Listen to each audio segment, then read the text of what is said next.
ziua și bine v-am găsit la primul meu vlog de pe acest canal. După cum vedeți, sunt în vacanță la bunici.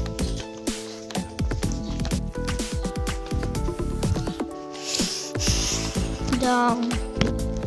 Și merg de pe un S6, S5, scuzați-mă. Dacă nu știu, da, e primul clip, pot să am emoții ceva. De fapt nu emoții, nu știu să vă zic.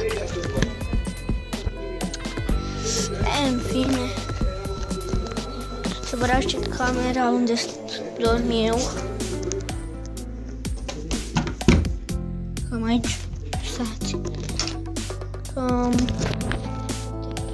Aici. Știu, are camera aici pe spate, dar eu nu pot să accesez. Ăsta e primul meu vlog. Sper că se vede bine sau... Na, mă rog. În curând, la următorul vlog, nu știu, cred că o să mă duc eu pe la magazine ceva și o să vă arăt cam cum arată Prinț Linux.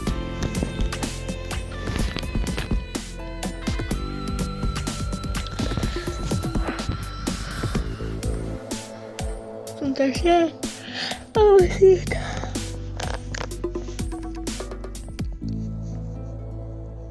Da, stau în vacanță. Și când voi ajunge înapoi acolo, să mă apuc serios de treabă. Serios. Ăsta e în primul clip. Deci nu mă aștept să se vadă ceva fain sau ceva. Hai bine, baftă. Ceau.